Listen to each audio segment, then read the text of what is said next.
अच्छा, एक सवाल है सर, अगर ग्रेटिट्यूअस बेलर अवेयर ना हो तब भी वो लायबल होगा? ये सवाल शायद आप डिफेक्ट्स के हवाले से पूछ रहे हैं, लेकिन ये ग्रेटिट्यूअस बेलमेंट में उनके लिए लायबल होगा जिनके लिए वो अवेयर था और उसने बेली को बताया नहीं। लेकिन नॉन ग्रेटिट्यूअस बेलमेंट में वो भले अवेयर हो या ना हो, दोनों सूरतों में वो लायबल हो।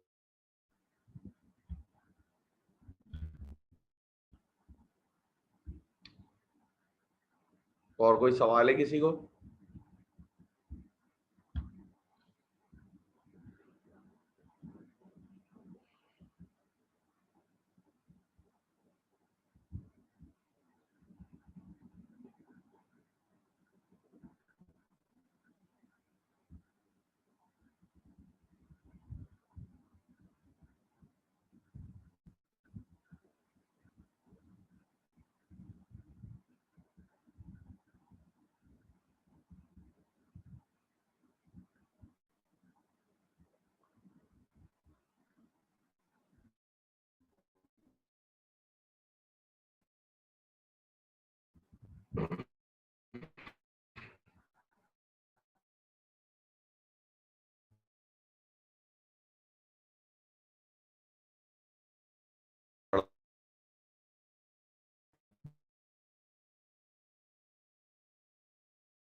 बेटा या प्रॉपर्टी लायबल होगी तो डेथ के बाद वो लायबल नहीं होंगे।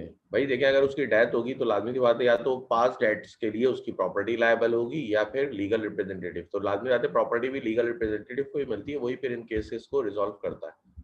ठीक है। अच्छा, बेलमेंट वर्सेस लाइसेंस पढ़ लेते हैं जरा सा एक बार, वो यकीनन नहीं पढ़ा आप लोगों ने।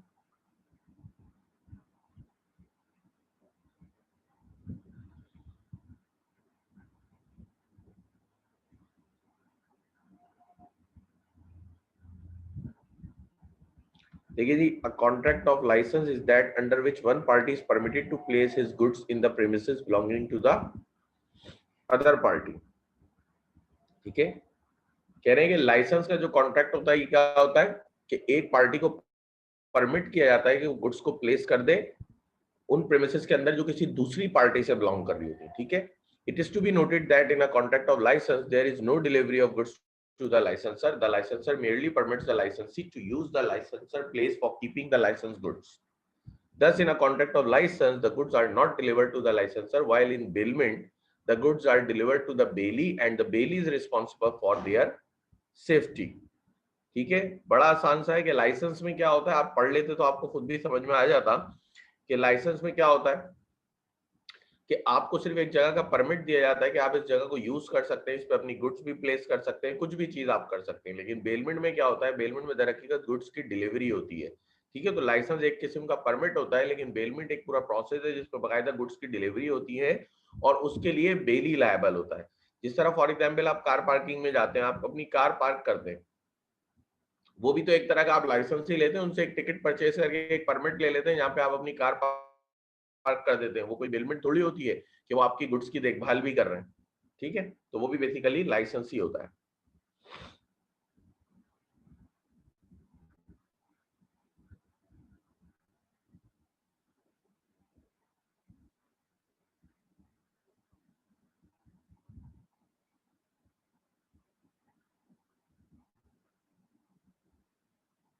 आगे चलते हैं हम लोग राइट्स ऑफ बेली की तरफ। एक क्वेश्चन है, पहले देख लेते हैं। सर, क्वेश्चन तो पूछो, सर लिख के चुप हो गए।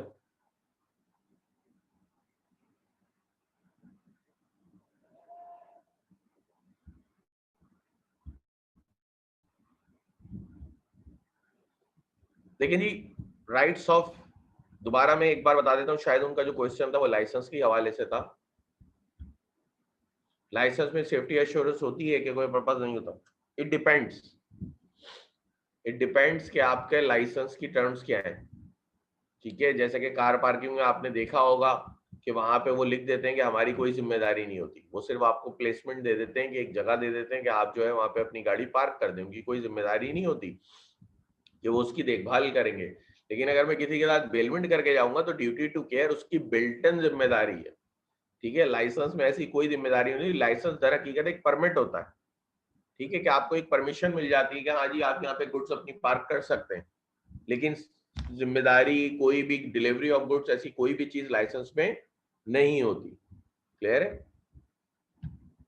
बेलमेंट में तो पर्पस होता है और बाकायदा सेफ्टी वगैरह की जिम्मेदारी भी सारी बेली की होती है, ये उसकी ड्यूटी होती है, duty to take reasonable care. अच्छा जी, राइट्स ऑफ बेली पढ़ते हैं। तो देखें, सबसे पहले तो मैंने आपको वही बात जो बताई थी कि जो भी बेलर के राइट्स होंगे वो बेली की ड्यूटी दूंगी, जो बेली की ड्यूटी दूंगी वो बेलर के राइट्स होंगे। तो पहला राइट तो बेली का यही हो गया कि जो जो बेलर की ड्यूटीज हैं वो तमाम के तमाम इसके राइट है। यही लिखा हुआ है, enforcement of bailor duties, the duties of the bailor are the rights of the bailee, as such the bailee can by suit enforce the duties of the baler enumerated above. To recapitulate, the bailey has the following rights against the baler based on the baler duties discussed above. देखें भी, वो तमाम बातें हैं ये जो कि baler के ड्यूटीज थी। Right to claim damages for loss arising from the undisclosed fault in the goods billed. अब ये इसका एक राइट है कि जो भी अनडिस्क्लोज फॉल्ट अराइज हो रहे हैं जिससे इसको कोई डैमेज हो गया है वो ये क्लेम करेगा। अब वो हमें पता है कि अगर ग्रेटिट्यूअस बेलमेंट है तो अवेयर्ड में करेगा, और अगर नॉन ग्रेटिट्यूअस बेलमेंट थी तो अवेयर्ड और नॉन अवेयर्ड दोनों में क्लेम करेगा। दूसरा, right to claim reimbursement of extraordinary, अगर कोई एक्स्ट्राऑर्डिनरी एक्सपेंस हुआ है तो वो भी ये क्लेम करेगा।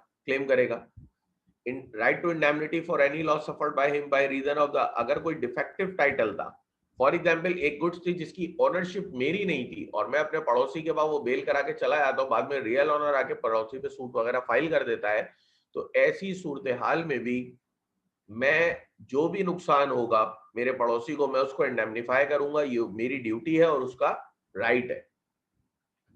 तीसरा, right to claim compensation for expenses incurred for the safe custody of the goods if the bailor has wrongfully refused to take delivery of them after them of bailment is over. ठीक है, कह रहे हैं कि right to claim compensation for expenses incurred for the safe custody of goods, अगर bailor goods की delivery लेने से मना कर रहा है और फिर आप उसकी सेफ कस्टडी के लिए मजीद कुछ इकदाम कर रहे हैं, कोई भी चीज कर रहे हैं, तो वो भी आपका राइट है कि आप तमाम का तमाम अमाउंट बेलर से क्लेम बैक करेंगे। ठीक है, वो भी आपका एक राइट है। नेक्स्ट आ जाए, तो ये तो चारों वही थे जो आपने उसकी ड्यूटीज में पढ़ा था, यहाँ पे इनके राइट हो गए। मजीद राइट्स ऑफ देख लेते हैं हम।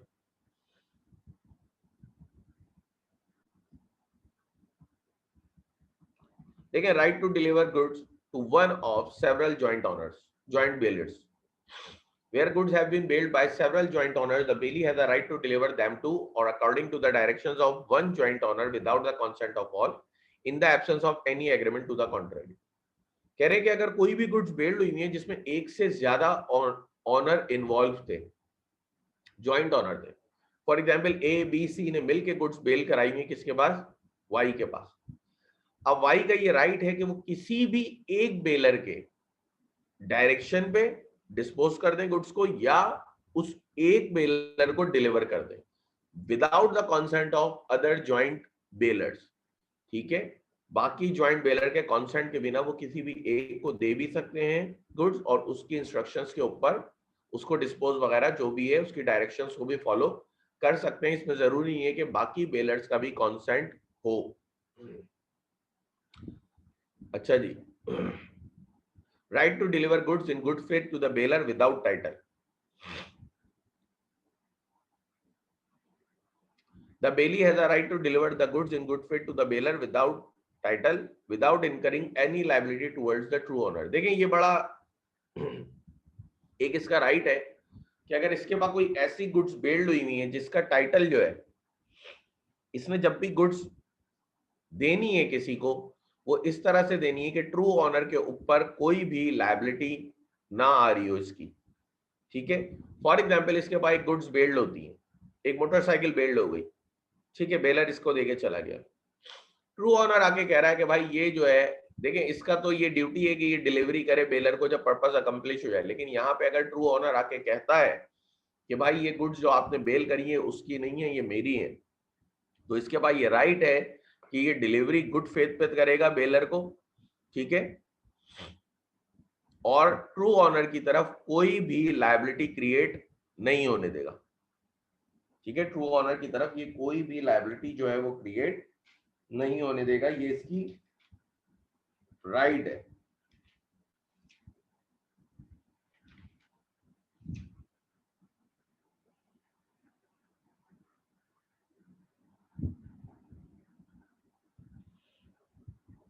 ठीक है, फॉर एग्जाम्पल जैसे कि एक मोटरसाइकिल थी, वो इसके बाद बेल्ड हुई हुई थी, और वो मोटरसाइकिल जो है ये बेलर के पास जाने लगी, लेकिन ट्रू ऑनर भी आ गया, तो अब इसका ये राइट है कि ये क्या करे, कोर्ट में एक सूट फाइल करे और कहे कि भाई जो भी कोर्ट से ट्रू ऑनर डिसाइड होगा उसको गुड्स बेल्ड की जाए, ताकि ट्रू ऑनर की तरफ इसकी कोई भी लायबिलिटी ना आए। The bailee has the right to deliver goods in good faith to the bailor without title without incurring any liability towards the true owner, ताकि इसके ऊपर कोई लायबिलिटी वगैरह ना आए और ट्रू ऑनर की कोई भी लायबिलिटी ना हो इसके ऊपर।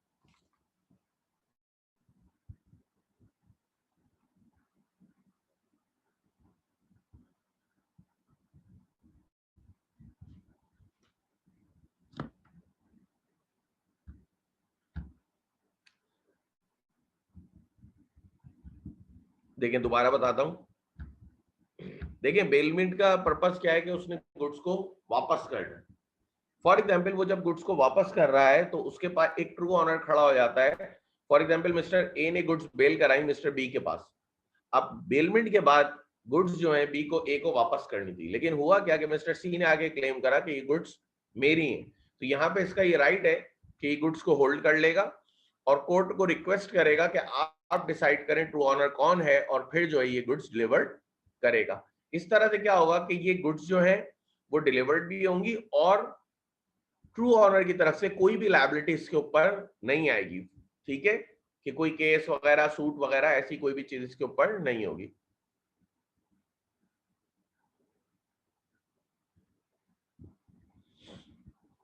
क्योंकि हमेशा देखिए बेली का ये राइट होता है कि इसको गुड फेथ के तौर पे गुड्स बेल्ट वापस करनी है। ऐसा नहीं है कि गुड्स किसी और की थी, जानबूझ के इसके साथ बेल की गई और फिर ये उसको वापस कर रहा है रखवाला बन के, ये चीज नहीं है।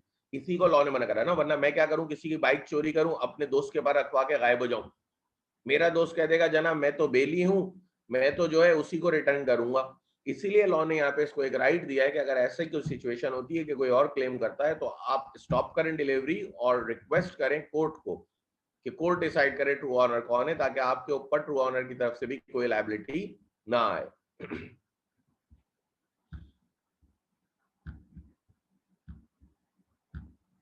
ठीक है जी, नेक्स्ट है हमारा राइट ऑफ लीन। लीन हमने आई थिंक पहले भी थोड़ा बहुत डिस्कस किया होगा। ठीक है, लीन क्या है, the right to retain position of the property. Basically lien कहते हैं कि किसी भी प्रॉपर्टी को आप अपने पास रिटेन कर लें किसी भी वजह से। फॉर एग्जाम्पल आपने कुछ उस पर एक्सपेंसेस किए थे, सामने वाला वो नहीं दे रहा। जैसे कि आप एक टेलर की शॉप पे गए सूट सिलवाने, उसने सूट वगैरह सी दिया, आपको वो पैसे, आप उसको पैसे नहीं दे रहे, तो वो क्या कर रहा है, वो आपका सूट अपने पास होल्ड कर लेगा,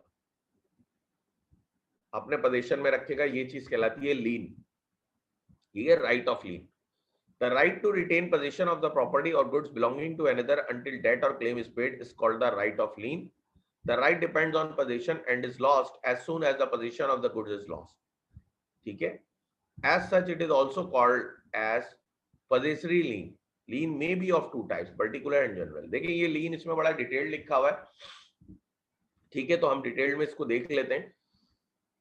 लीन पहली बात क्या है कि right to retain the position of goods, के आपने गुड्स का पोजीशन अपने पास रखा जब तक कि आपको गुड्स डिलीवर्ड ना हो जाए, सॉरी पेमेंट वगैरह आपकी सेट ऑफ ना हो जाए। जैसे कि मैंने आपको एग्जांपल दी ना कि आप टेलर की शॉप पे जाते हैं और आप क्या करते हैं, आप उससे सूट सिलवाते हैं और उसको पैसे नहीं दे रहे होते। जब आप उसको पैसे नहीं दे रहे होते तो वो क्या करता है, वो आपका सूट होल्ड कर लेता है।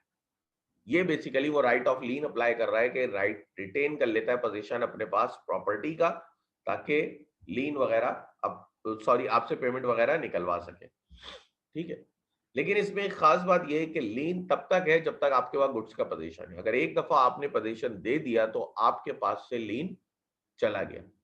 लीन सिर्फ तब तक रहता है जब तक आपके पास पोजीशन रहता है गुड्स का। लीन पोजीशन आपने दे दिया, लीन आपके पास से चला गया।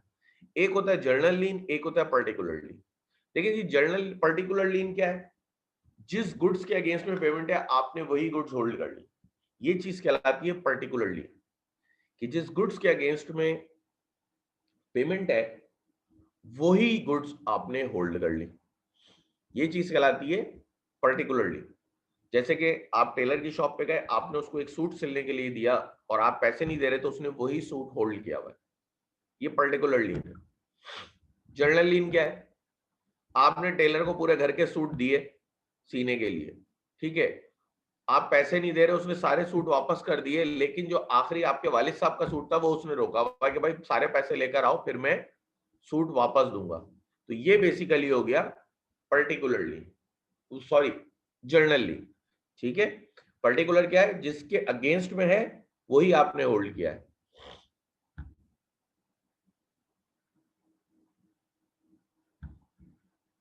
नहीं, वो पैसे भी ले लेगा पोजीशन देने के बाद भी, लेकिन फिर वो दूसरे तरीके भी होते हैं। लीन तो दोनों में ही होगा,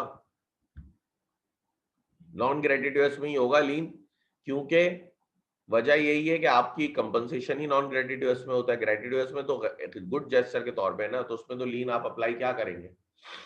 ठीक है, बस ये याद रखिएगा, पर्टिकुलर लीन वो है जो डायरेक्ट उसी गुड्स के अगेंस्ट में जिसके अगेंस्ट में क्लेम जनरेट हुआ है, और जर्नल लीन वो है जो कि जर्नली आप होल्ड कर रहे हैं। जैसे कि मैंने आपको बताया, आपने एक शख्स को 5 से 6 सूट दिए, उसे सारे वापस कर दिया, आखिरी वाला होल्ड किया हुआ है कि सारी पेमेंट लाके दो फिर मैं दूंगा, तो ये बेसिकली वो जर्नल लीन अप्लाई कर रहा है। लीन में और भी बहुत सी बातें हैं, हम देखते हैं। बेलीज particular lean, Section 170 confers the right of a particular lien upon a bailee and provides that where the bailee has, in accordance with the purpose of the bailment, rendered any serving involving the exercise of labor or skill in respect of the goods bailed, he has, in the absence of the contract to the contrary, a right to retain such goods until he receives due remuneration for the services he has rendered in respect of them. कहते हैं कि भाई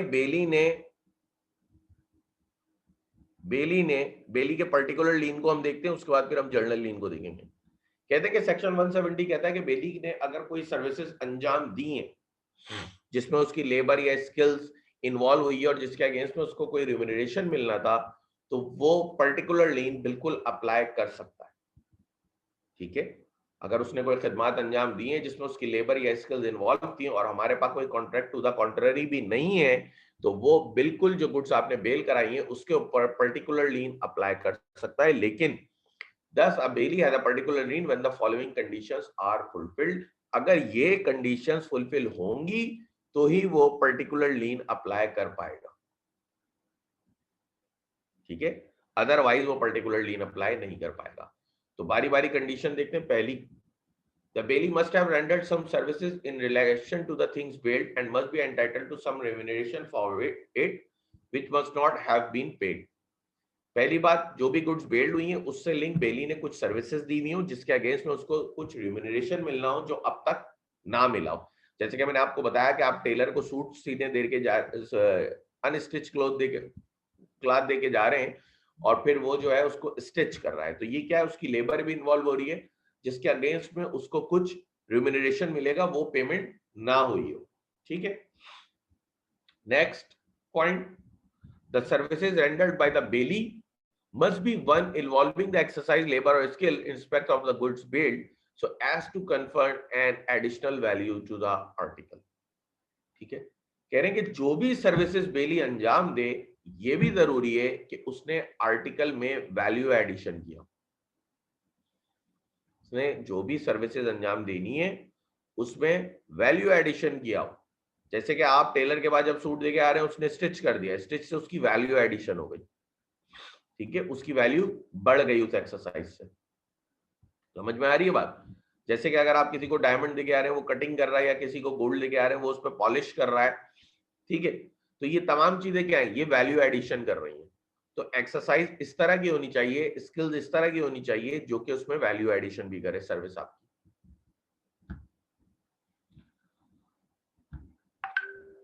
article वो जो product आपने दी थी ना उसी को कहेंगे यहाँ पे।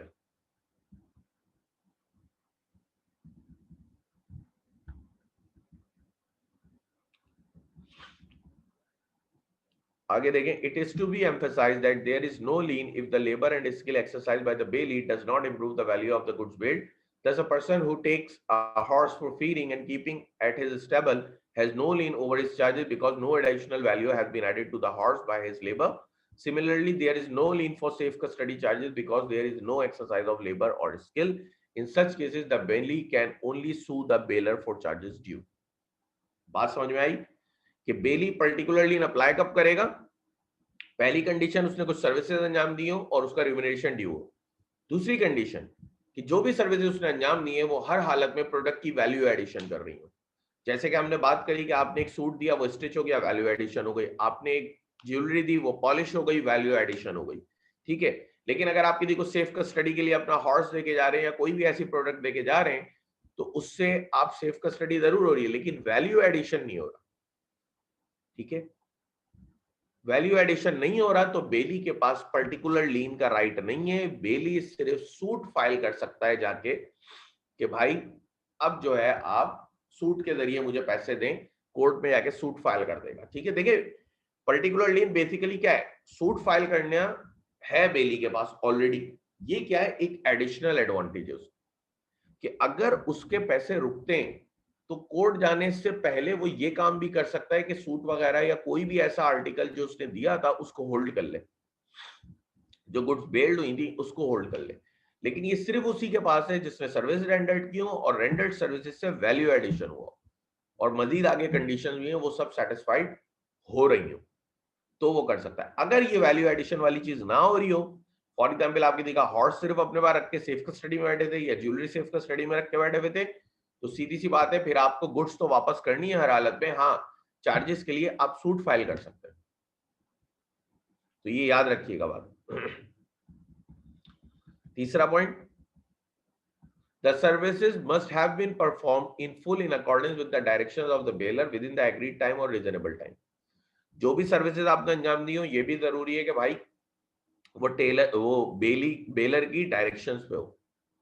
जैसे कि अगर मैं किसी को सूट स्टिच करने के लिए देकर रहा हूं तो जो मैंने डायरेक्शंस दिए हैं वो अकॉर्डिंग उसके अकॉर्डिंग ही परफॉर्म करेगा तो ही वो लीन अप्लाई कर पाएगा. ना पेमेंट ना होने की सूरत में अदरवाइज वो अप्लाई नहीं कर सकता. ठीक है. वो बिल्कुल मेरी डायरेक्शन में होनी चाहिए. अगर वो खुद से गलती कर रहा है तो मैं नहीं दे रहा पेमेंट. चौथा, there must not be an agreement to perform the services on credit.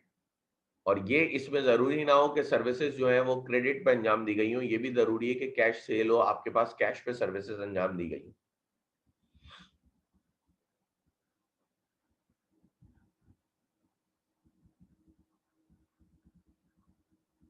पांचवा point, the goods must be in the position of the Bailey. If the position is lost the lean is also lost. आसान सा point है कि बेली के position में goods होनी चाहिए. अगर पोजीशन खो दिया तो समझ लें लीन भी खो दिया.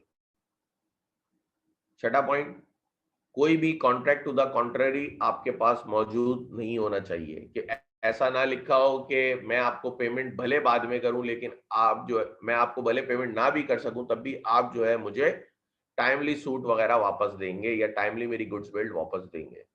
अब मजीद लिखा है, if all the above mentioned conditions are satisfied the bailee can exercise has right of particular lien until he is paid for service. अच्छा, ये याद रखिएगा जो भी पॉइंट्स आपने पढ़े ये पर्टिकुलर लीन से रिलेट पढ़े क्योंकि अभी हम बेली का पर्टिकुलर लीन डिस्कस कर रहे हैं.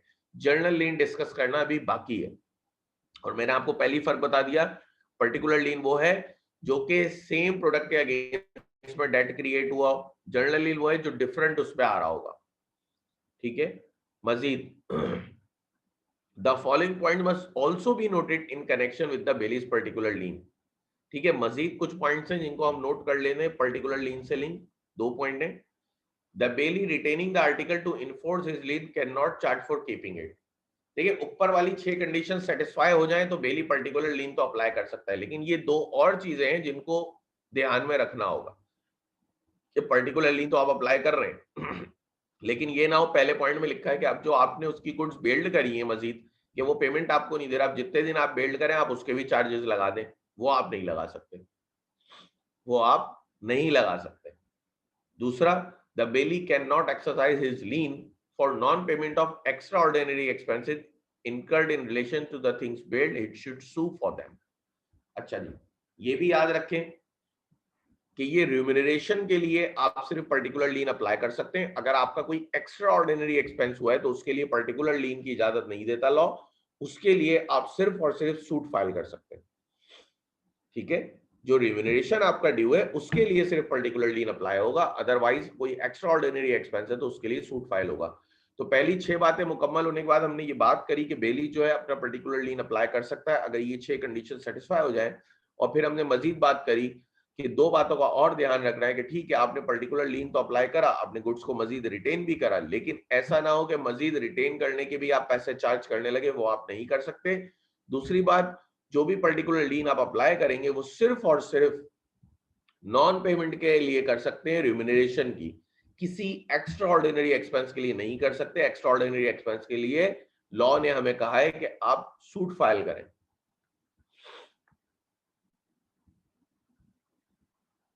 अच्छा, बेली के अलावा भी पढ़ लें, besides the bailee other person who are entitled to, किन किन के पास पर्टिकुलर लीन होता है उनके नाम देख लें। फाइंडर ऑफ गुड्स के पास भी पर्टिकुलर लीन होता है। पौनी अभी हम आगे पढ़ने वाले हैं इसी चैप्टर में, उसके पास भी पर्टिकुलर लीन होता है। एजेंट हम अगले एक्ट में पढ़ेंगे, उसके बाद पर्टिकुलर लीन होता है। अनपेड सेलर के पास भी पर्टिकुलर लीन होता है। ठीक है, फाइंडर ऑफ गुड्स आपने थोड़ा बहुत पढ़ा हुआ है, बाकी पौनी हम इस चैप्टर में पढ़ लेंगे, बाकी अगले एक्ट में पढ़ेंगे। जर्नल लीन देख लेते हैं। देखिए वो तो था पर्टिकुलर लीन, जर्नल लीन किन किन बेली के पास होता है उनको देखते हैं। पर्टिकुलर लीन तो ठीक है ना, जिसको गुड्स दी उसी के अगेंस्ट में क्रिएट हो रहा है, उन्हीं गुड्स के अगेंस्ट में। जर्नल लीन किसके पास? As observed earlier, a journal is the right to retain the goods of another as a security for a journal bank of balance of account. In simple words, this right entitle the person to retain possession of any goods belonging to another for any amount due to him, whether in respect of those goods or other goods. For example, if 2 loans have been taken against 2 securities from a banker and the borrower repays one of these loans, the banker may detain both securities until his loan is paid. कह रहे हैं कि भाई वही बात उन्होंने करी, जैसे कि मैंने आपको एक टेलर की एग्जांपल दी थी, इन्होंने दरअसल आपको एक बैंकर की एग्जांपल दे दी कि किस किस के पास जर्नल लीन होता है। देखिए जर्नल लीन हर किसी के पास नहीं होता, कुछ मखसूस लोग हैं जिनके पास जर्नल लीन है। जर्नल लीन हर कोई अप्लाई नहीं कर सकता, आपका टेलर अप्लाई नहीं कर सकता। ठीक है, वो मैंने वहां समझाने के लिए एक एग्जाम्पल दी थी आसान सी, लेकिन जर्नल लीन आपका टेलर अप्लाई नहीं कर सकता, हर कोई नहीं करता अप्लाई। कुछ खास मखसूस लोग हैं जिनके पास जर्नल लीन होता है, जैसे कि बैंकर के पास जर्नल लीन होता है। ठीक है, बैंकर के पास जर्नल लीन होता है।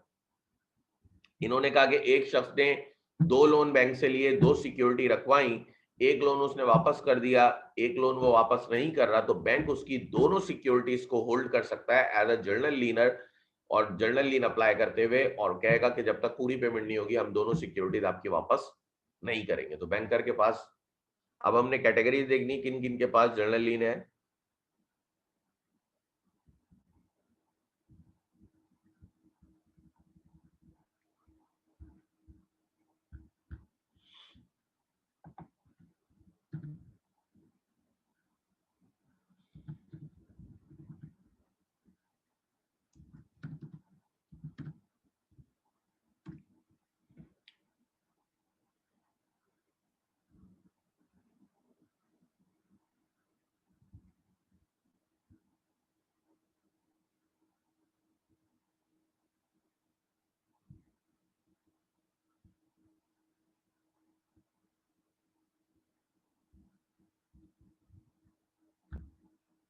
कहाँ चला गया?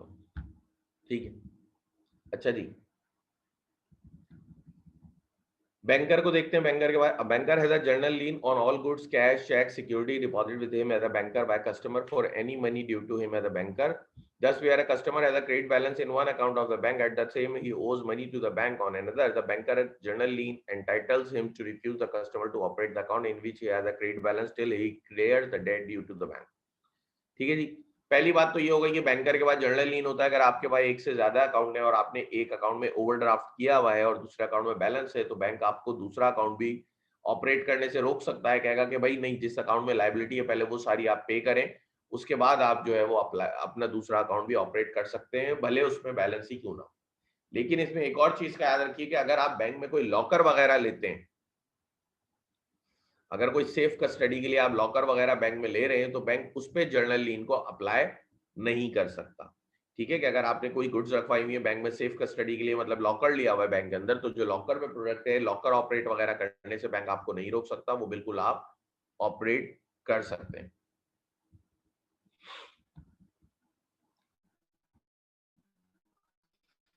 दूसरा है आपके पास factor. A factor is an agent interested with the possession of goods in the ordinary course of his business। एक मिनट, एक क्वेश्चन आ गया है।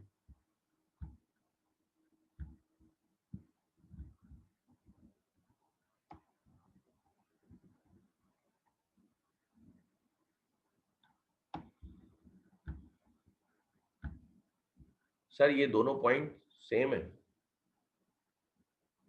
कौन से दोनों पॉइंट्स?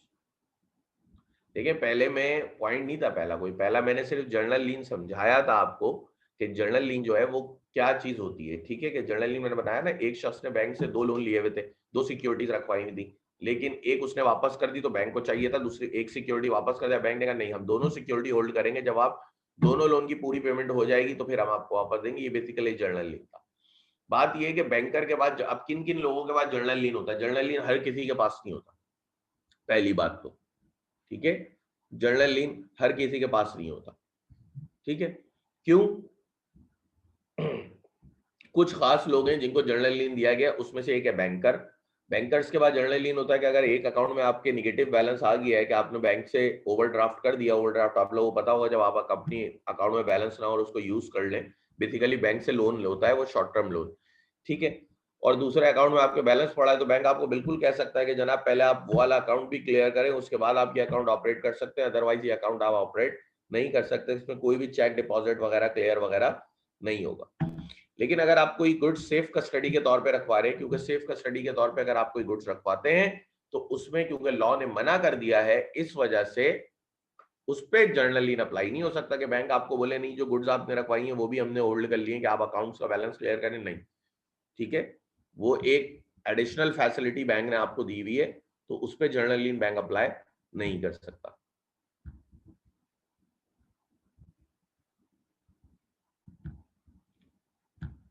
अच्छा जी सर, ये गवर्नमेंट अथॉरिटी देती है जर्नल लीन की, लॉ ने दी हुई है ना। लॉ बनाता कौन है? पार्लियामेंट्स वगैरह बनाती हैं और भी मुख्तलिफ तरीके हैं, तो लॉ ने दी हुई। ये अथॉरिटी तो डिस्कस कर रहे हैं आप, किसकी कितनी अथॉरिटी आ रही है।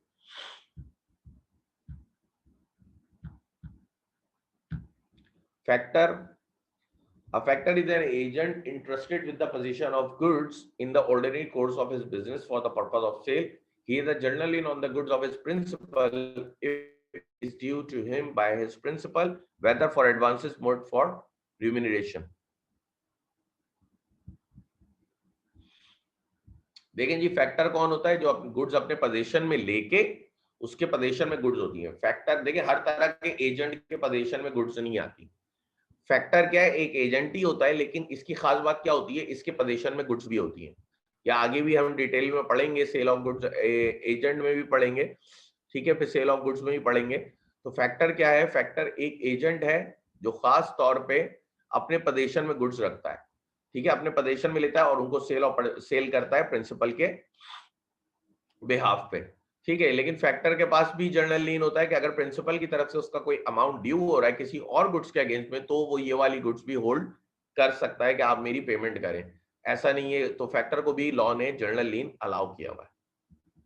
वार फिंगर्स।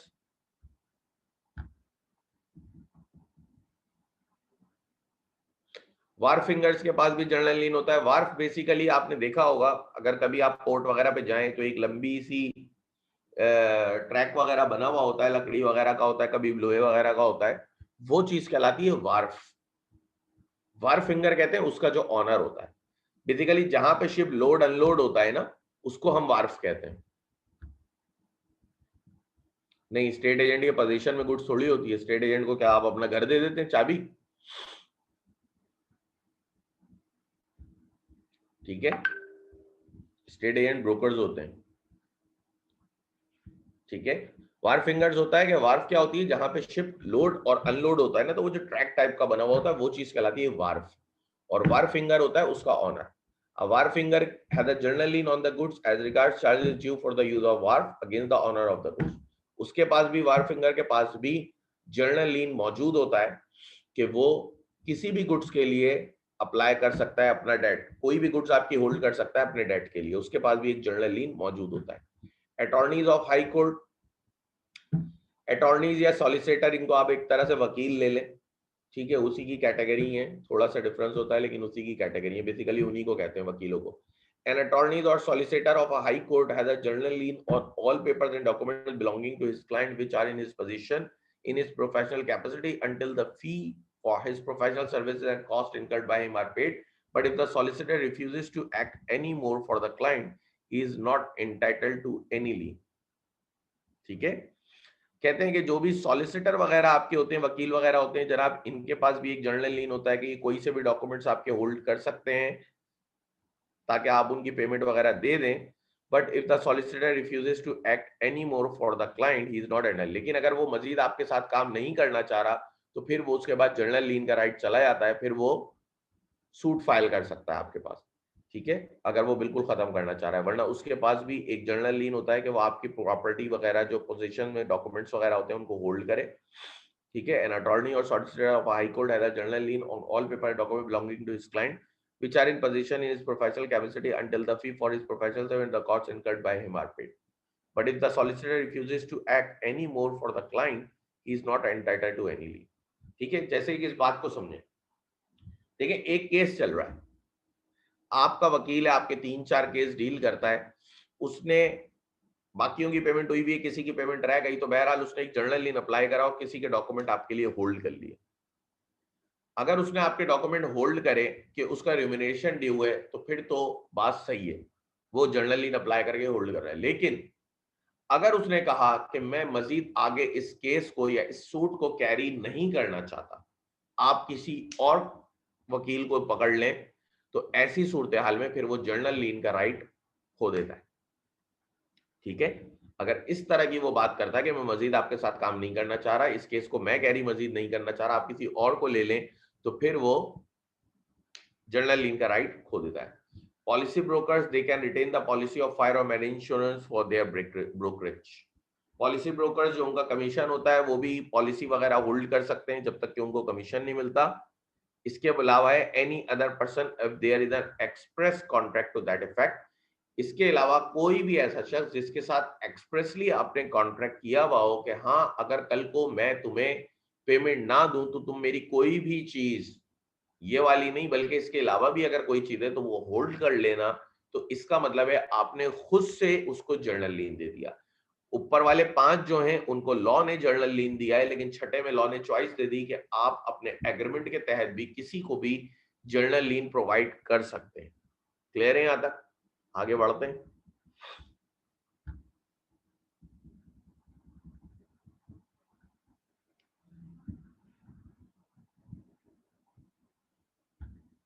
एक क्वेश्चन है, पॉलिसी ब्रोकर्स जो आपकी पॉलिसीज वगैरह सेल नहीं करते, इंश्योरेंस कंपनी वाले, वो सारे होते हैं।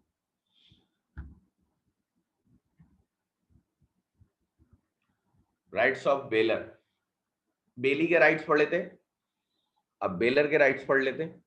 पहले तो वही बात, जो भी बेलीज की ड्यूटी, 1 मिनट सवाल है, पॉइंट 4 एक्सप्लेन कर दें, दोबारा कर देते।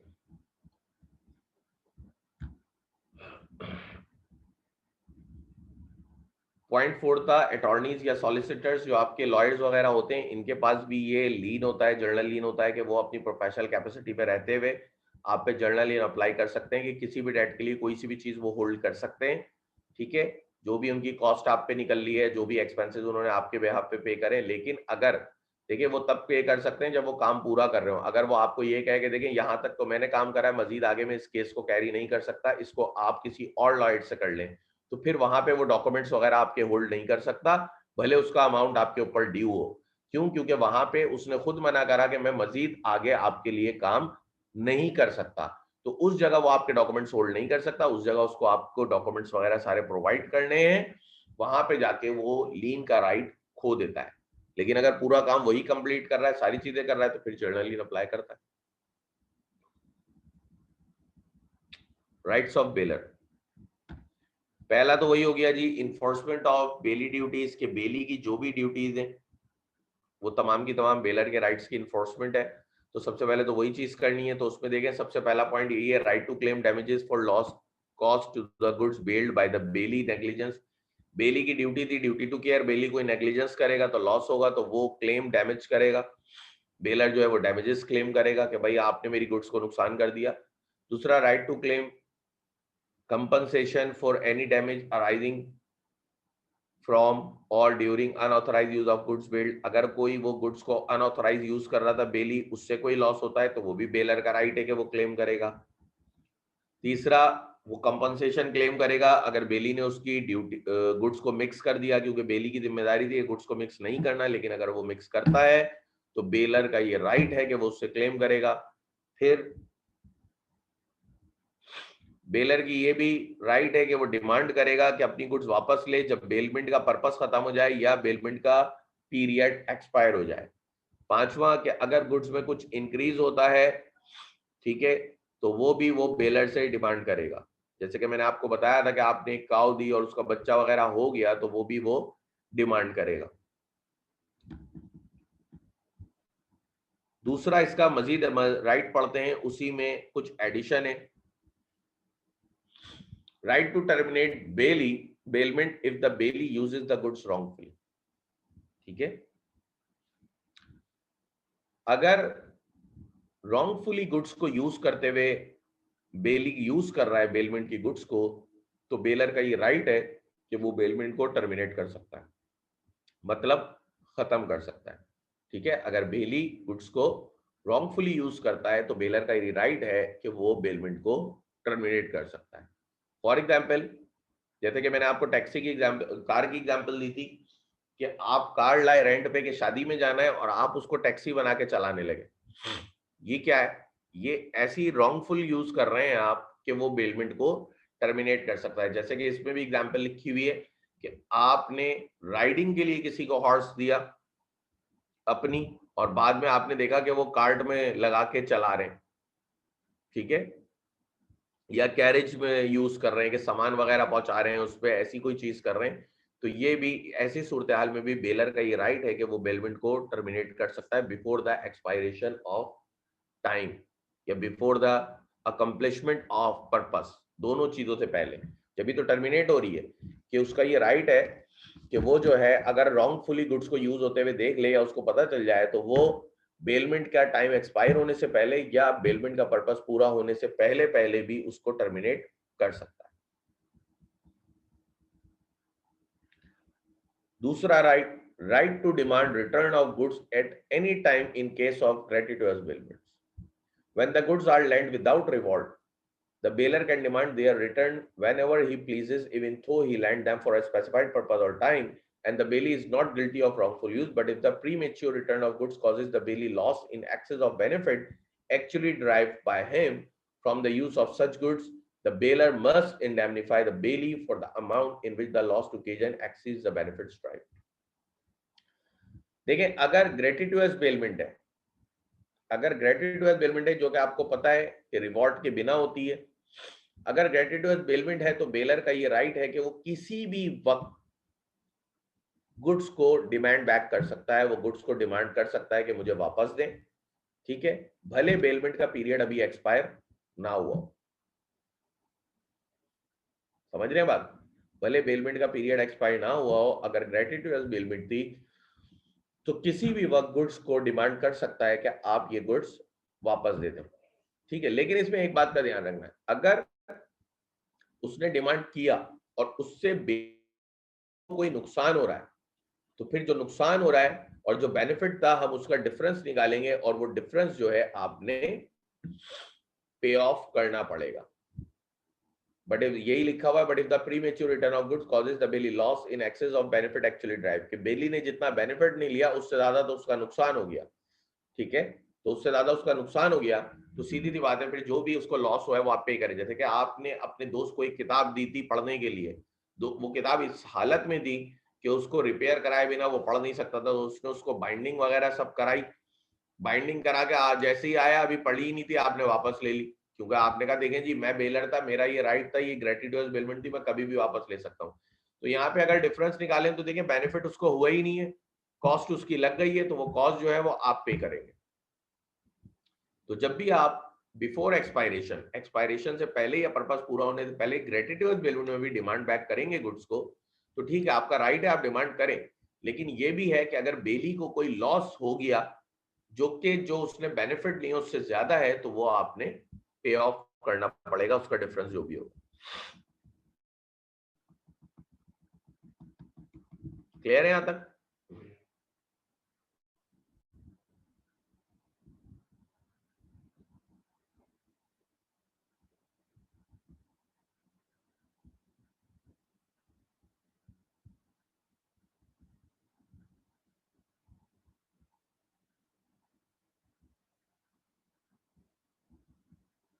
अच्छा, ये आखिरी के दोनों चैप्टर ना बहुत बड़े, इसके बाद वाला भी काफी बड़ा चैप्टर है। इस किताब में बड़ा है, बाकी अगर आप कोई दूसरी किताब देखेंगे, जैसे कि आप लोग नाम लेते रहते हैं अक्सर चीमा साहब की किताब, तो उसमें आपको काफी छोटा मिलेगा वो चैप्टर।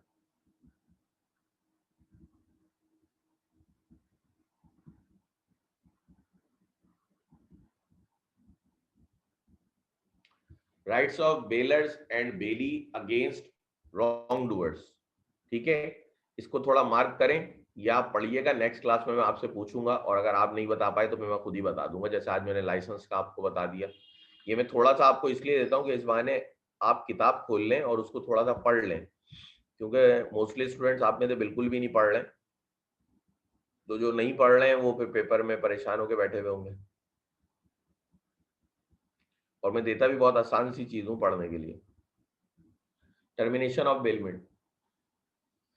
देखिए, बेलमेंट कब कब टर्मिनेट हो सकती है, कैसे कैसे टर्मिनेट हो सकती है, वो सर्कमस्टांसेस हम देख लेते हैं। कि एक तो वो है ना कि पर्पस कंप्लीट हो गया तो बेलमेंट कंप्लीट हो गई। ठीक है, कि आपने पर्पस दिया जो था आपका वो पूरा हो गया, या आपका जो टाइम पीरियड था वो एक्सपायर हो गया, तो इसका मतलब है कि बेलमेंट जो है वो कंप्लीट हो गई। लेकिन बेलमेंट को कभी कभी पहले भी टर्मिनेट कर लिया जाता है, वो सारी चीजें हम देख लेते हैं। A contract of bailment terminates under the following circumstances, कि किन circumstances पे contract of bailment जो है वो terminate हो जाता है। पहला यही है कि जो भी specified period था आपका, जो भी टाइम पीरियड था, वो जैसे ही पूरा होता है बेलमेंट टर्मिनेट हो जाती है, खत्म हो जाती है।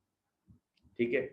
दूसरा पर्पस जो स्पेसिफिक पर्पस था आपका वो पूरा हो गया, तो भी बेलमेंट जो है वो टर्मिनेट हो जाती है, कि आपका जो पर्पस है वो पूरा हो गया। दो बातें तो ये वही है जो कि हमें पता थी, अगर ये हेडिंग ना भी लिखी होती तो भी हमें पता होता कि अगर पीरियड पूरा हो गया या पर्पस पूरा हो गया तो बेलमेंट जो है वो खत्म हो जाएगी। मजीद आगे देखते हैं। तीसरा, if the bailee does any act with regard to the goods bailed which is inconsistent with the terms of bailment, the bailment may be terminated by the bailor even though the term of bailment has not expired or the purpose of bailment has not been accomplished. ये वाला point क्या है? ये वाला point वही है जो अभी हम पढ़कर आ रहे थे, कि अगर आपने गुड्स को रॉन्गफुली यूज किया जो कि इनकंसिस्टेंट था with the terms of contract, तो भी बेलर के भाई ये राइट है कि वो बेलमेंट टर्मिनेट कर सकता है। जैसे कि मैंने आपको कहा कि आपने बोला कि मैं शादी में जाने के लिए कार रेंट पे ले रहा हूं और आप उसको टैक्सी बना के चलाने लगे, तो ये एक आप ऐसी चीज कर रहे हैं जो इनकंसिस्टेंट है टर्म्स ऑफ कॉन्ट्रैक्ट में। तो ऐसी सूरत हाल में भी बेलमेंट का कॉन्ट्रैक्ट टर्मिनेट कर सकता है bailor before the expiration or accomplishment of purpose. दूसरा, चौथा, gratuitous bailment can be terminated by the bailor at any time. ये वही बात लिखी हुई है कि देखिए जी, ग्रेटिट्यूअस बेलमेंट है तो वो तो बेलर कभी भी टर्मिनेट कर सकता है, उसमें पर्पस पूरा हो या एक्सपायरेशन ऑफ टाइम हो, वो कभी भी उसको टर्मिनेट कर सकता है। लेकिन उसमें ये बात ध्यान में रखनी है कि जो भी बेनिफिट बेली ने लिया है वो हर हालत में ज्यादा होना चाहिए जो उसको आपकी बेलमेंट से लॉस हो रहा है, क्योंकि अगर उसका लॉस ज्यादा हो गया तो फिर आपने डिफरेंस पे उसको करना पड़ेगा। सर, बेलर कोई कंपनसेशन क्लेम करेगा? देखें, बेलर बेलमेंट टर्मिनेट करेगा, गुड्स को अनऑथराइज यूज का अगर लॉस होगा तो उस पर कॉम्पनसेशन मिलेगा। ये तो राइट है ना, अनऑथराइज यूज भी तो हुआ नहीं।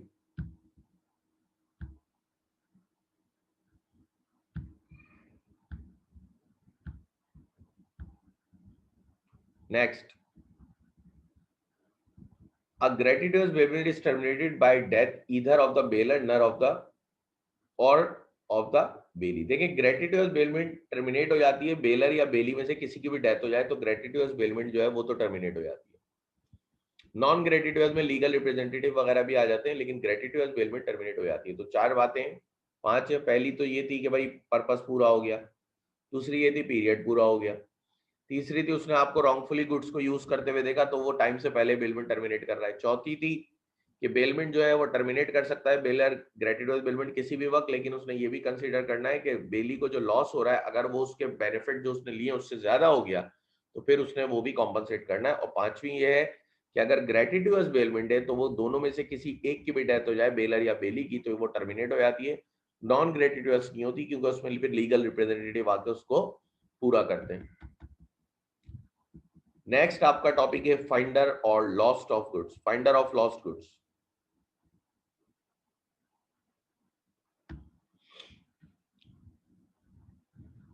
फाइंडर ऑफ लॉस्ट गुड्स दर हकीकत क्या होता है, कोई भी गुड्स खो जाए और जिसको मिल जाए वही कहलाता है फाइंडर ऑफ लॉस्ट गुड्स। ठीक है, कि उसके क्या क्या, यही बात इसमें लिखी है, finder of lost goods is under no obligation to take charge of the goods when he comes across, but if he does take the charge of goods he becomes responsible for the goods like a bailee in a gratuitous bailment. Section 71 clearly provides to this effect that a person who finds goods belonging to another and takes them into his custody is subject to same responsibility as the bailey.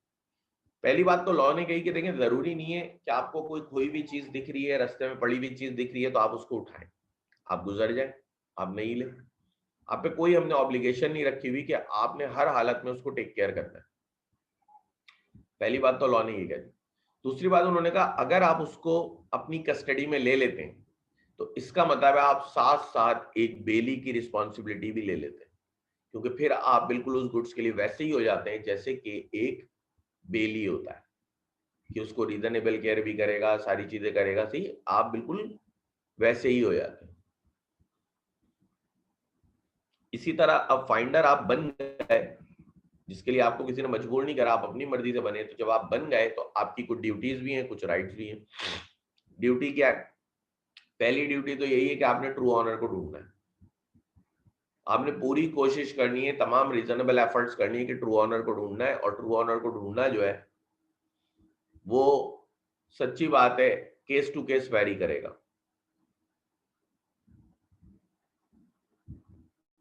क्योंकि देखिए अगर आपने कोई goods उठाई और आपने true honour को ढूंढने के लिए कोई मेहनत नहीं करी ना, तो लॉ आपको एक चोर की तरह कंसीडर करेगा कि आप एक थीफ थे। ठीक है, तो ये बिल्कुल जरूरी है कि अगर आप कोई गुड्स उठा के उसकी रिस्पॉन्सिबिलिटी ले रहे हैं और फाइंडर बन रहे हैं उसके, तो फिर आपको पूरी कोशिश करनी है कि उसका ट्रू ऑनर मिले, क्योंकि अगर वो नहीं मिलता तो आपको लॉ एक थीफ की तरह कंसीडर करेगा कि आप एक थीफ थे, क्योंकि आप अगर आप कोशिश नहीं करते, मिलना ना मिलना तो एक अलग बात है, अगर आप कोशिश ही नहीं करते उसको ढूंढने की तो वो एक थीफ है। फॉर एग्जाम्पल मुझे एक मोबाइल बाहर से मिला, मैं मोबाइल घर पे लाया और मैंने रख दिया और इस्तेमाल उसको रखा हुआ कि जब आएगा तो आएगा बंदा, तो ये क्या कर रहा हूँ? ये बेसिकली मैं कोई कोशिश नहीं कर रहा, मुझे चाहिए, मैं बाहर देखता, लोगों से पूछता, मैं न्यूज़पेपर में ऐड दे देता या कहीं भी दे देता, जैसे कि आजकल फेसबुक पे भी लिखे हुए होते हैं ऐड, इस तरह की कोई ना कोई कोशिश कर रहा होता। तो अगर आप कोई कोशिश नहीं करेंगे तो दर हकीकत आपको लॉ एक थीफ की नजर से दिखेगा। तो पहली ड्यूटी तो यही है कि आपने तमाम रीजनेबल मेजर्स लेने के आपको असली मालिक मिल जाए। दूसरी क्या है? Duty to take reasonable care of the goods as a bailee. Finder of goods है, a finder must take as much care of the goods as a man of ordinary prudence would under similar circumstances take of his own goods of the same description. If in spite of reasonable care the goods are destroyed or lost, he is not liable for any loss. पहली आप, दूसरी क्या है कि आपने एक बेली की तरह रीजनेबल केयर करनी है गुड्स की, तमाम देखभाल करनी है, ठीक है, हर तरह से बिल्कुल वैसे ही जैसे आप अपनी गुड्स की करते हैं। अगर ये आपकी मलकियत होती तो आपने बिल्कुल वैसे ही उसका ध्यान रखना है। अगर सारी चीजें करने के बावजूद भी गुड्स लॉस्ट हो जाती हैं, खराब हो जाती हैं, तो फिर इसका मतलब है कि आप लायबल नहीं होंगे, लेकिन ड्यूटी आपकी यही है कि आपने बिल्कुल वैसे ही उसकी हिफाजत करनी है जैसे कि आप अपनी गुड्स की करते हैं। तो ये तो हो गई जी ड्यूटीज। अब फाइंडर ऑफ गुड्स के कुछ राइट भी हैं।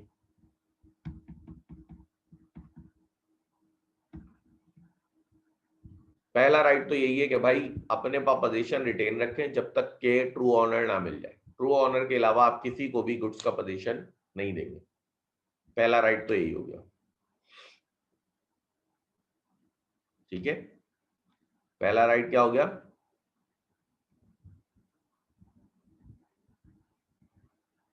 कि आपने ट्रू ऑनर के अलावा किसी को भी गुड्स का पोजीशन नहीं देना, आप अपने पास ही रखेंगे जब तक कि उसका असली मालिक नहीं मिल जाता। दूसरा right, right of lean over the goods expenses. जब आपको ट्रू ऑनर मिले तो गुड्स पे जितने भी आपके एक्सपेंसेस हुए वो आप उससे क्लेम करेंगे लीन अप्लाई करके, मतलब गुड्स को होल्ड करके। A finder has a right to retain the goods against the true owner until he receives reasonable compensation for trouble and expense incurred by him to preserve the goods and to find out the true owner. But he has no right to file a suit against the owner to recover expenses incurred by him because there is no contract between him and the true owner. He incurred expenses voluntarily and not at the request of the owner. ठीक है, काम की बात क्या है? पहला right तो था कि ट्रू ऑनर को जब तक नहीं मिलता आप पोजीशन को रिटेन रखेंगे और ट्रू ऑनर के अलावा आप किसी को भी नहीं दे सकते। दूसरा है कि ट्रू ऑनर मिल गया, अब आप गुड्स को लीन अप्लाई करके अपने पास होल्ड कर सकते हैं ताकि वो आपके जो भी एक्सपेंसेस उस गुड्स पे इनकर हुए वो तमाम के तमाम आपको वापस दे। लेकिन याद रखिएगा कि आप सिर्फ लीन अप्लाई कर सकते हैं अपने पैसे निकलवाने के लिए, आप उस पर सूट फाइल नहीं कर सकते। क्यों? क्योंकि आप दोनों के बीच में कोई कॉन्ट्रैक्ट नहीं हुआ था, ना उसने आपको कहा था कि मेरी गुड्स पे एक्सपेंस करो, ना उसने कहा था जब रोड पे पड़े हुए दिखे तो उठा लेना। या आपने अपनी मर्जी से उठाई थी, आपने अपनी मर्जी से रिस्पॉन्सिबिलिटी ली थी। ठीक है, तो आप गुड्स तो अपने उसके अपने पास होल्ड कर सकते हैं कि पैसे दो और चीज ले जाओ, लेकिन आप उस पर सूट फाइल नहीं कर सकते क्योंकि आपने काम वॉलंटरीली किया था। Right to sue for reward, अब किस चीज के लिए सूट फाइल कर सकते हैं वो देख लें। The finder can file a suit against the true owner to recover any reward which was offered by the true owner for the return of goods lost provided he came to know of the offer before actually finding out the goods. He may also retain the goods until he receives the reward. देखिए जी, right to sue for reward, अगर उन goods को ढूंढने के ऊपर कोई reward था, अगर उन गुड्स को ढूंढने के ऊपर कोई रिवॉर्ड था तो वो रिवॉर्ड के लिए वो सूट फाइल कर सकता है। लेकिन किस वक्त? उस वक्त जब वो रिवॉर्ड उसकी नॉलेज में आ गया हो गुड्स को ढूंढने से पहले पहले। क्योंकि आपको याद होगा जब हमने चैप्टर 2 पढ़ लेते हमने कहा था offer must be communicated to the offeree, तो वहां पे मैंने वहां पे यही एग्जांपल दी थी कि देखें अगर एक शख्स का बच्चा गुम हो जाता है और वो अपने एक नौकर ढूंढने जाता है और वो फिर घर के अंदर ऐलान कर रहा है कि अगर किसी को मिला तो मैं उसको इनाम दूंगा, लेकिन बच्चा दूसरे नौकर को उस बात से पहले मिल चुका था, तो फिर वो कभी भी उस पर रिवॉर्ड क्लेम नहीं कर सकता क्योंकि ऑफर कम्युनिकेट ही नहीं हुई। तो यहाँ पे भी यही है कि right to sue for reward उसी वक्त अप्लाई होगा जब फाइंडर ऑफ गुड्स को गुड्स मिलने से पहले रिवॉर्ड का पता हो। अगर गुड्स मिलने के बाद रिवॉर्ड का पता चलेगा वो कभी भी क्लेम नहीं कर सकता, उसको अगर गुड्स मिलने से पहले रिवॉर्ड का पता हो तो ही वो क्लेम कर सकता है। ठीक है, राइट ऑफ सेल, अब इसके बाद राइट ऑफ सेल भी आ जाता है। देखिए एक तो पहली बात ये होती है कि ट्रू ऑनर के अलावा कोई भी चीज सेल आउट नहीं कर सकता। ठीक है, लेकिन यहाँ पे इसके बाद राइट ऑफ सेल किन सूरतों में आ जाता है कि कब ये गुड्स बेच सकता है। If the true owner cannot be found with reasonable diligence or if he refuses upon demand to pay the lawful charges of the finder may sell the goods in the following cases. कहते हैं कि अगर true honour बहुत ढूंढने के बाद भी नहीं मिला या मिल गया लेकिन उसने कहा भाई मैं कोई भी एक्सपेंस आपको पे नहीं करूंगा, ऐसी सूरत हाल है तो फिर आप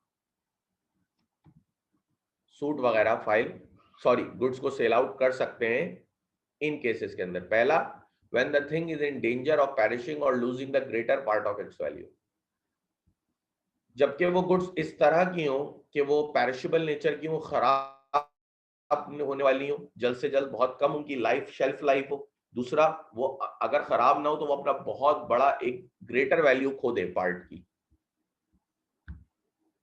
सर सेल करने का ट्रू ऑनर मिलता है तो क्या होगा, देखते हैं अभी क्या होगा।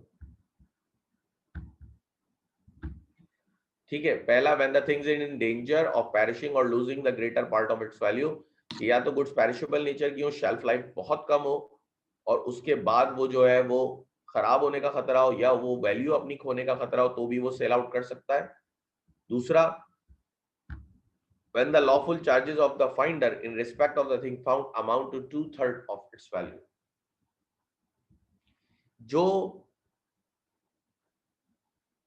जो भी ठीक है जो भी चार्जेस फाइंडर ऑफ गुड्स के अपनी जेब से लगे, अगर वो उस गुड्स की वैल्यू का 2/3 मतलब 66% कवर कर ले तो भी वो गुड्स को सेल आउट कर सकता है। ठीक है, पहली कंडीशन थी कि पैरिशेबल नेचर की, दूसरी क्या है कि अगर उसकी जेब से जो चार्जेस लगे वो 2/3 ऑफ गुड्स वैल्यू, कि उस वैल्यू के 2/3 हो तो भी वो उनको सेल आउट कर सकता है। बाकी आगे लिखा हुआ है that true owner however is entitled to get the balance of sale proceeds if there is a surplus left after meeting the lawful charges of the finder. हाँ, अगर आपने गुड सेल करी, अपने चार्जेस पूरे कर लिए, ठीक है, उसके बावजूद अगर कुछ पैसे बच रहे हैं तो फिर वो आप ट्रू ऑनर को दे दें। यही होगा अगर गुड्स सेल करने के बाद। देखिए, दो सूरतों में सेल कर सकते हैं ना, अगर पेरिशेबल नेचर की गुड्स थी, आपने ऑनर को बहुत ढूंढा, वो नहीं मिला था, पेरिशेबल नेचर की थी, आपने सेल कर दी, ऑनर मिल आ गया आपके पास, फिर तो आप उसको वो पैसे दे दें। दूसरा, आपके जो लॉफुल चार्जेस उस पर अप्लाई हो रहे हैं वो उस गुड्स के अमाउंट के 2/3 हो चुके हैं, तो जब 2/3 हो चुके हैं तो आपने गुड्स सेल आउट कर दी, आपने अपने 2/3 चार्ज, आपने जो चार्जेस इनकर करे थे वो आपने ले लिए, उसके बाद जो बैलेंस बच रहा है वो ऑनर को दे दें।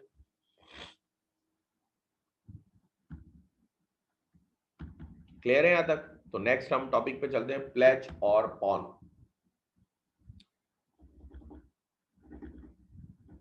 ठीक है, प्लेज और पॉन, अगर किसी को कुछ पूछना है तो पीछे से पूछ लें, वरना फिर आगे बढ़ते हैं।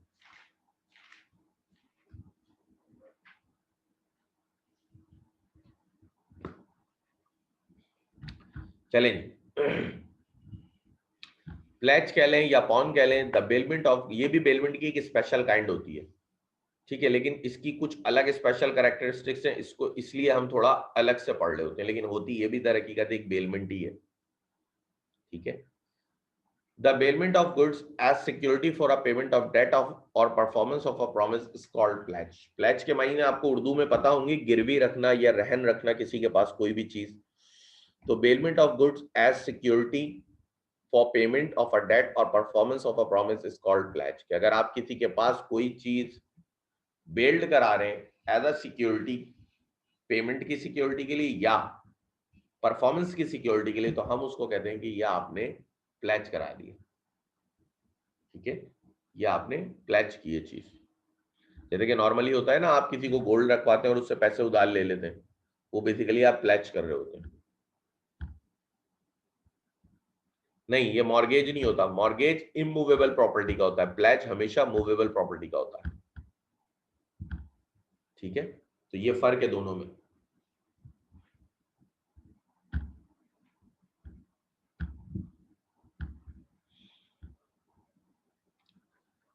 The baler in this case is called the pawner and the bailey in this case is called the pawnee।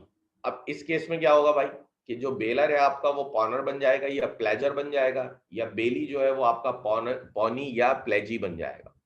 ठीक है, नाम दोनों के चेंज हो जाएंगे, बेलर पॉनर हो जाएगा और बेली जो है वो पॉनी हो जाएगा। मजीद आगे पढ़े, हाईलाइटेड है। Thus, a pledge is only a special kind of bailment. Here, goods are deposited with the lender or promised as a security for the repayment of a loan or promise. Simple सी बात यही लिखी हुई है कि भाई इसमें as a security आप अपनी गुड्स रखवाते हैं पेमेंट वगैरह के पेबैक के लिए, या आप परफॉर्मेंस ऑफ कॉन्ट्रैक्ट के लिए। अच्छा, एक बात और याद रखिएगा कि प्लेज हमेशा मूवेबल प्रॉपर्टी का होगा, इमूवेबल प्रॉपर्टी में हम कभी भी प्लेज नहीं करते, उसको हम मॉर्गेज कहते हैं। ठीक है, फिर ये डिस्टिंक्शन है,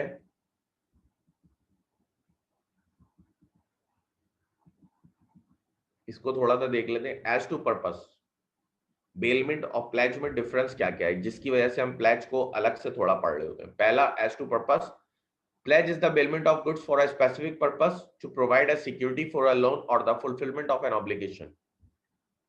प्लेज का पर्पस हमेशा एक स्पेसिफिक पर्पस होगा कि आप लोन की रीपेमेंट के लिए सिक्योरिटी रखवा रहे होंगे या प्रॉमिस के लिए, लेकिन पर्पस हमेशा स्पेसिफिक है कि आप गुड्स को एज अ सिक्योरिटी रखवा रहे हैं। लेकिन बेलमेंट में ऐसा कोई पर्पस आपका फिक्स नहीं है। जैसे कि वहां बाद औकात आप जो है वो कार अपनी देकर आ रहे हैं बनने के लिए, तो वो भी पर्पस अलग है, सिक्योरिटी तो नहीं है। तो बेलमेंट में ऐसा कोई पर्पस फिक्स नहीं है।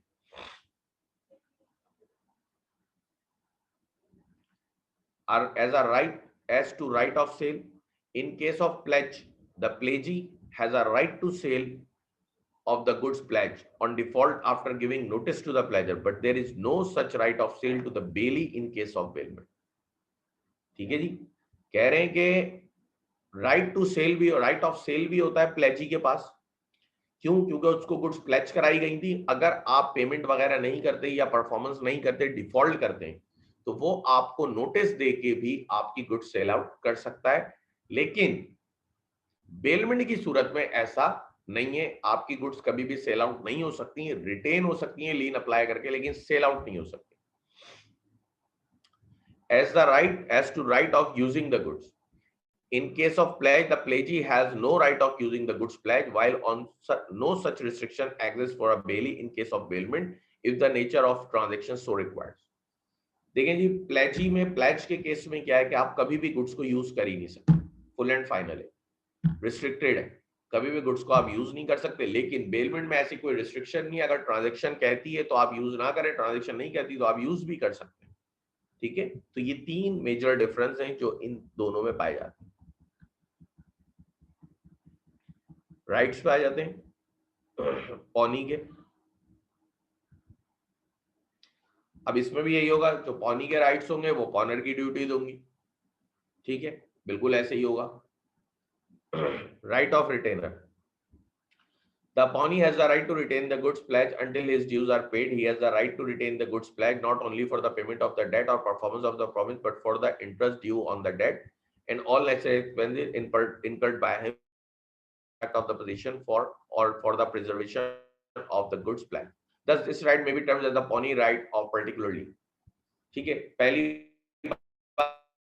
Right to retain of the goods है. इसके पास ये राइट है कि ये गुड्स को रिटेन रखा रहे जब तक कि इसकी पूरी पेमेंट ना हो जाए, ना सिर्फ प्रिंसिपल बल्कि इंटरेस्ट भी.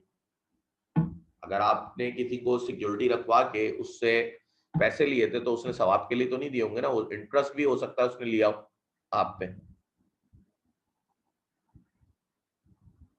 ठीक है, उसने हो सकता है आपसे इंटरेस्ट भी लिया हो या उस पर कुछ उसके नेसेसरी एक्सपेंसेस भी हो, जो भी कुछ है सबके अगेंस्ट में वो अप्लाई करेगा. और आप इसको एक तरह से पर्टिकुलर लीन भी कह सकते हैं पॉनी का. ठीक है, तो ये पॉनी का या प्लेजी का एक पर्टिकुलर लीन भी है कि तमाम ड्यूज जब तक क्लियर नहीं हो वो आपकी गुड्स को अपने पास रिटेन रख सकता है. सर पॉइंट 3 में बेलमेंट में भी तो कैसे किसी की चीज यूज नहीं कर सकते, तो ये सेम नहीं हुई. नहीं, क्यों? देखें, पॉइंट 3 में बेलमेंट में कोई रिस्ट्रिक्शन नहीं है. बेलमेंट की ट्रांजैक्शन रिक्वायरमेंट है. बेलमेंट की ट्रांजैक्शन, तुम अगर कार रेंट पे लेकर आते हो तुम यूज नहीं कर रहे होते, कर रहे होते हो ना. लेकिन प्लेज के केस में आप यूज नहीं कर सकते सिक्योरिटी को. आप सिक्योरिटी को सिक्योरिटी के पर्पस पे रखेंगे, कभी भी यूज नहीं कर सकते. ठीक है, वहां ट्रांजैक्शन रिक्वायरमेंट है. ट्रांजैक्शन अगर ऐसी है कर सकते हैं तो कर सकते हैं, रिस्ट्रिक्शन नहीं. यहाँ रिस्ट्रिक्शन है कि जब भी आप सिक्योरिटी में आएंगे आप कभी भी गुड्स को यूज नहीं कर सकते.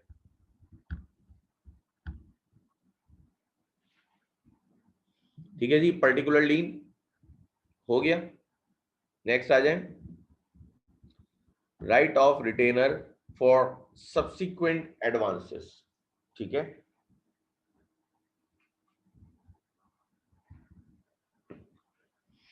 when the pawnee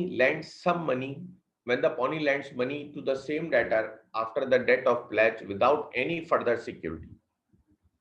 सिचुएशन में क्या हो क्या रहा है कि आपने एक डेटर का सिक्योरिटी रख के उसको पैसे उधार दिए. ठीक है, अब उसको मजीद उधार की जरूरत पड़ी तो आपने क्या करा, मजीद उससे कोई सिक्योरिटी नहीं ली और उसको उधार दे दिया. It shall be presumed that the right of retainer over the pledge would extend even to subsequent advances. This presumption can be rebutted only by a contract to the contrary. It will be noticed that although a pawnee has a particular lien only, but this section allows him to track his subsequent advances to the original debt in the absence of any agreement to the contrary. कह रहे हैं कि अगर कोई contract to the contrary नहीं है, हुआ क्या कि पॉनी ने पॉनर को, डेटर को कुछ पैसे उधार दिए और उससे एक सिक्योरिटी रखी. उसके कुछ दिन बाद उसको मजीद उधार की जरूरत पड़ी तो उसने मजीद कोई सिक्योरिटी नहीं ली और उसको उधार दे दी. अब ये सेक्शन अलाउ कर रहा है कि भाई अगर कोई कॉन्ट्रैक्ट टू द कॉन्ट्ररी नहीं है इस मामले में कि वो सिक्योरिटी सिर्फ उसी के लिए थी, आप मजीद के लिए नहीं रख सकते, अगर ऐसी कोई बात कॉन्ट्रैक्ट टू द कॉन्ट्ररी नहीं है आपके बीच में, तो आपने जो बाद में पैसे दिए उसके लिए भी आप उस सिक्योरिटी को होल्ड कर सकते हैं जो उसने पहले डेट के लिए लिए थे। यही बात है सब्सिक्वेंट एडवांसेस के लिए। ठीक है, नेक्स्ट।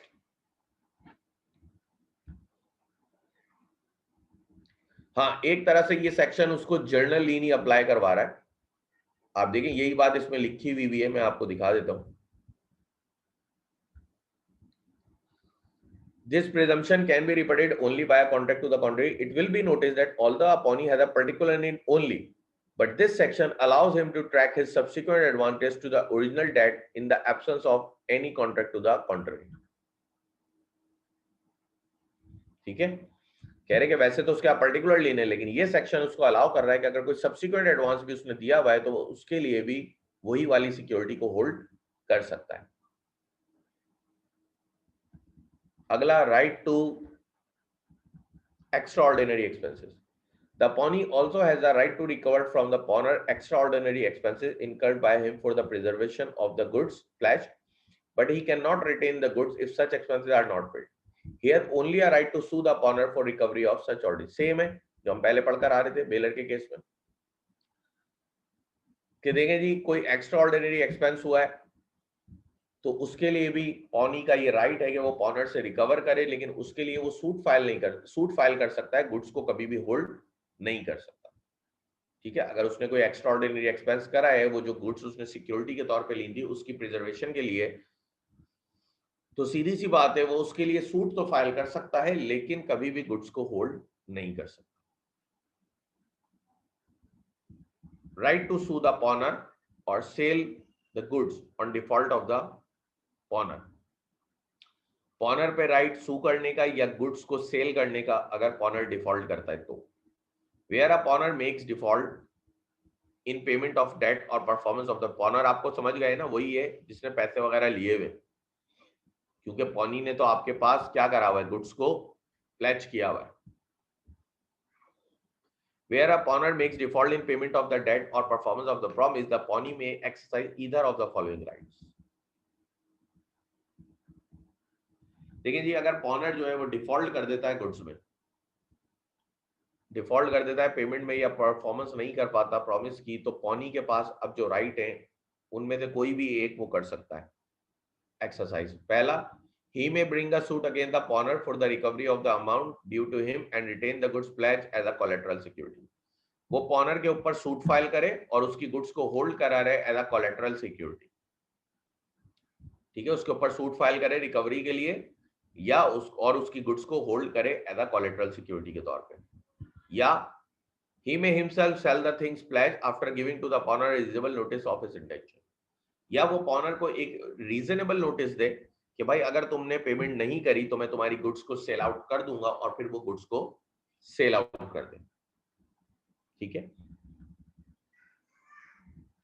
अब पहला वाला पॉइंट जो इसमें लिखा है कि वो सूट फाइल करे और एज अ कोलेटरल सिक्योरिटी रखे, ये तो सही है, लेकिन अगर आप दूसरे पॉइंट पे जाते हैं कि आप उसको एक रीजनेबल नोटिस दें और गुड्स को सेल आउट करें, तो उसके लिए मजीद आपने कुछ पॉइंट्स को ध्यान में रखना है, जहन में रखना है। कौन कौन से देखते हैं, क्वेश्चन आया है। कोलेटरल सिक्योरिटी इसलिए कह रहा हूं क्योंकि सूट के साथ वो अटैच हुई हुई है ना, कोलेटरल के मायने होते हैं अटैच्ड, तो जो अटैच सिक्योरिटी है इस सूट से, वो इसलिए कोलेटरल का वर्ड यूज हुआ है ये वही सिक्योरिटी। अब देखें, अगर आप दूसरे पॉइंट पे आते हैं तो आपने इन बातों का मजीद ध्यान रखना है। In connection with the alternative right of sale the following point must be noted.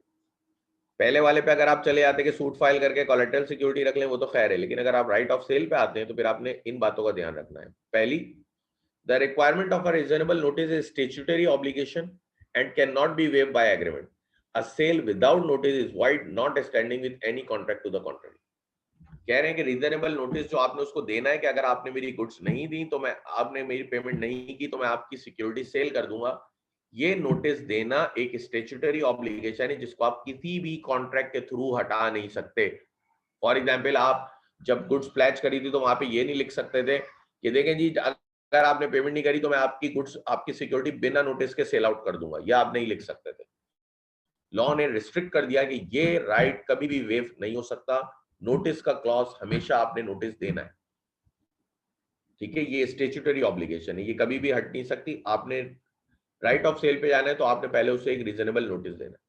दूसरा, the pawnee cannot sell the goods to himself, and if he does so, then such a sale is void as against the pawner, and the pawner can recover the goods on paying the amounts due.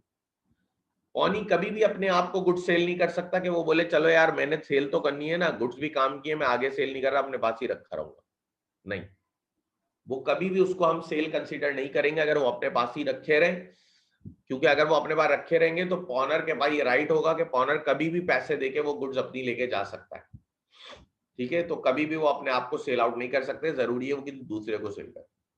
तीसरा, if the proceeds of such sale are insufficient to meet the full claim of the pawnee, he may recover the balance from the pawner, but if there is surplus, he must pay it over the pawner. कह रहे हैं कि जो भी आपने cell करा उससे जो पैसे आए अगर वो कम थे आपके अमाउंट से, तो बाकिया अमाउंट जो बैलेंस आपका रह गया वो आप रिकवर करें पॉनर से। लेकिन अगर वो ज्यादा थे, फॉर एग्जाम्पल आपको लेने 10,000 थे, गुड्स 12,000 की भी गई, तो बाकी के 2,000 आप रिटर्न कर दें पॉनर को। ठीक है, लेकिन अगर ऐसा हुआ कि लेने 10,000 थे, गुड्स बिकी 8,000 की, तो बाकी के 2,000 फिर आप पॉनर से रिकवर करें। फिर है आपके पास ड्यूटीज ऑफ पॉनी। वो राइट से पॉनी के, ये पॉनी की कुछ ड्यूटीज है। Pledge being a special kind of bailment, the duties of pawnee are just like a bailey. Thus, a pawnee duties may be enumerated as follows. कह रहे हैं कि क्योंकि ये भी एक स्पेशल काइंड ऑफ बेलमेंट है, इस वजह से पॉनी की ड्यूटीज वही होती हैं जो कि आपके एक बेली की होती हैं। बेली की क्या क्या होती है भाई? रीजनेबल केयर करना, इसकी भी रीजनेबल केयर करना है। बेली की क्या? अनऑथोराइज यूज नहीं करना, इसकी भी अनऑथोराइज यूज नहीं करना है। बेली की क्या? गुड्स को मिक्स नहीं करना, इसकी भी मिक्स नहीं करना। ठीक है, बेली की क्या है? Not to do any act in violation of the terms, कि कोई भी आपने ऐसा काम नहीं करना जो कॉन्ट्रैक्ट से इनकंसिस्टेंट हो, इसकी भी यही duty. Not to do any act in violation of the terms of the contract of the pledge and of the provisions of contract. For example, he should not sell the goods pledge without a reasonable notice to the pawners. कि जो भी आपकी terms of contract है कभी भी आपने उससे तजावज नहीं करना, उससे नहीं हटना। पांचवी ड्यूटी क्या थी? गुड्स को बेली की भी यही होती है कि रिटर्न कर दें, इसकी भी यही है कि जब प्लेज का पर्पस पूरा हो जाए, आपको ड्यूज वगैरह क्लियर हो जाए, आप गुड्स रिटर्न कर दें। उसकी भी यही है, अगर गुड्स में कुछ इंक्रीज आ जाता है तो वो इंक्रीज भी आप रिटर्न करें। इनकी भी यही है कि कुछ इंक्रीज आ रहा है तो गुड्स में इंक्रीज आ रहा है तो वो भी आप उसके साथ रिटर्न करें। सवाल है?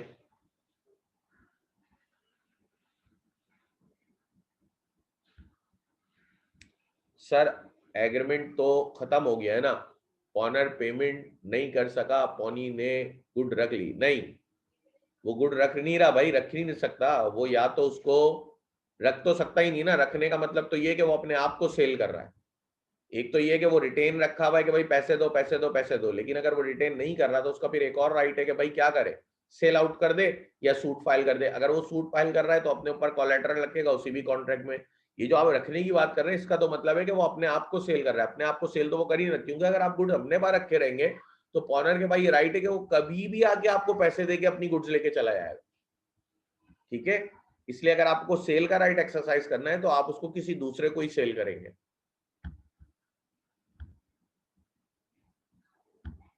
तो जनाब ये तो हो गई ड्यूटीज ऑफ पॉनी पूरी की पूरी।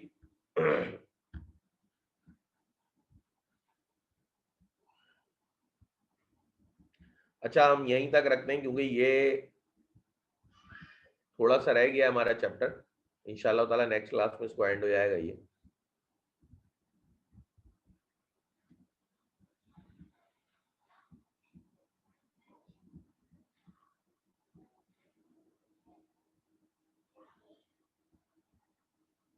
ठीक है जी, किसी को कोई सवाल पूछना है तो पूछ लें।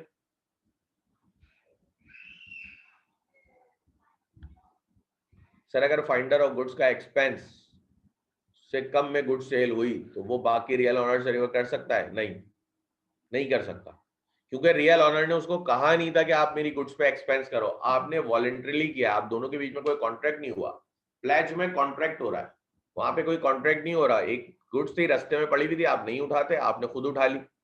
ठीक है, तो वहां कोई कॉन्ट्रैक्ट नहीं हुआ, यहाँ पे एक कॉन्ट्रैक्ट है आपके बीच में।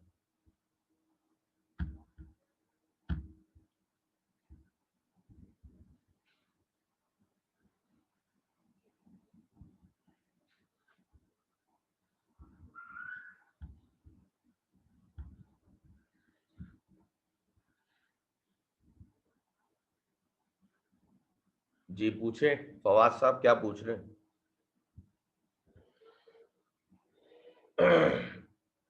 जी, वो कौसाय कॉन्ट्रैक्ट में आ जाएगा, फाइंडर ऑफ गुड्स वाला ना। लेकिन कौसाय कॉन्ट्रैक्ट आपने पढ़ा था ना कि वो लीगल ऑब्लिगेशन होती है। दर हकीकत एक कॉन्ट्रैक्ट अपनी मर्जी से नहीं बन रहा होता, एक लीगल ऑब्लिगेशन होती है जो कोर्ट आप पे इम्पोज कर रहा होता है। तो वो कंस्ट्रक्टिव है ना कि आपने उसको देनी है ट्रू ऑनर के आने पे गुड्स, ये आप पे लीगलिटी आ रही है। इसी तरह उसके ऊपर भी आ रही है ट्रू ऑनर के ऊपर के जो भी आपके एक्सपेंस हुए हैं वो इंकर करे, वो आपको पे बैक करे। लेकिन अगर नहीं हो रहा तो फिर आप सेल कर दें, अगर 2/3 हो चुका है या वो देने से मना कर रहा है आपको, जो भी चीज है।